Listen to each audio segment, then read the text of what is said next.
నిజాయితీ కలిగిన శ్రీను. సువర్ణపురం అనే గ్రామంలో భూపతి అనే జమీందారుండేవాడు. అతను ఒకరోజు డబ్బు మరియు నగలు తీసుకుని వస్తున్నాడు. ఆ దారిలో దొంగల భయం ఎక్కువ. ఈ దారిలో దొంగలు ఎక్కువ. నన్ను కానీ చూశారంటే ఖచ్చితంగా నన్ను కొట్టి నా దగ్గరున్న డబ్బులు తీసుకెళ్ళిపోతారు. కాబట్టి త్వరగా వెళ్ళాలి అంటూ తన నడకను వేగం చేశాడు. అలా భయపడుతూ నడుస్తూ ఉండగా భూపతి అనుకున్నట్లుగానే ఒక దొంగల ముఠా అతన్ని అడ్డగించారు. రేయ్, మర్యాదగా నీ దగ్గరున్న డబ్బులిచ్చి బయలుదేరు. దొంగ దొంగ నన్ను రక్షించండి అంటూ కేకలు వేయటం మొదలుపెట్టాడు. ఆ కేకలు విన్నా అటుగా వెళుతున్న శ్రీను ఆ కేకలను విని ఆ వ్యక్తి దగ్గరకు వచ్చాడు. శ్రీనుని చూసిన దొంగలు శ్రీనుని బెదిరించారు. నువ్వు ఇక్కడి నుంచి వెళ్ళు, అతనితో పాటు నిన్ను కూడా కొట్టాల్సొస్తుంది. ఆపదలున్న వ్యక్తిని వదిలటం కరెక్ట్ కాదు అంటూ శ్రీను వాళ్లతో తలపడ్డాడు. శ్రీను బలవంతుడు కావటంతో దొంగలు తట్టుకోలేక అక్కడ్నుంచి పారిపోయారు.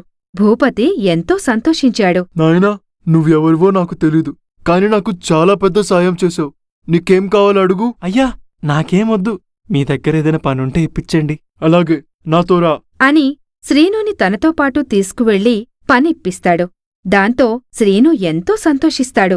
నువ్వు పగలంతా పనిచేసుకుని ఇక్కడే ఉండు. అయ్యా, మీరు చెప్పినట్టే నేను పనిచేస్తాను. కానీ నేనిక్కడుండలేను. నాకొక గుడిసిప్పిచ్చరా అని అడగటంతో భూపతి ఒప్పుకున్నాడు. శ్రీను భూపతి దగ్గర కష్టపడుతూ నమ్మకంగా పనిచేశాడు.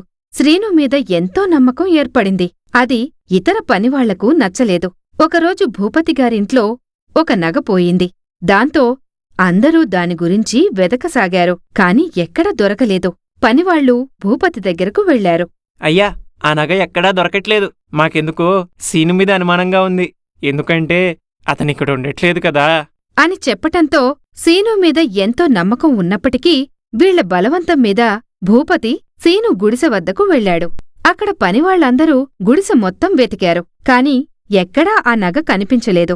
దాంతో భూపతికి సీను మీద ఇంకా నమ్మకం పెరిగింది. కాని మిగతా పనివాళ్లకి తన నిజాయితీ చూపించాలని శ్రీనుని ఈ విధంగా అడిగాడు. సీను, ఎందుకు నువ్వు మా ఇంట్లో ఉండకుండా ఈ గుడిసెలో ఉంటున్నావు? అయ్యా, నేను మీ ఇంట్లో ఉంటే ఆ సౌకర్యాలు అలవాటైపోతాయి. అందుకే నేనిక్కడున్నాను. అంతే తప్ప నా మనసులో ఎటువంటి దురుద్దేశం లేదు అని చెప్పటంతో మిగతా పనివాళ్లు చేసిన తప్పుకి తలదించుకున్నారు. ఈ కథలోని నీతి: నిజాయితీకి ఎప్పుడైనా తగిన బహుమానం లభిస్తుంది.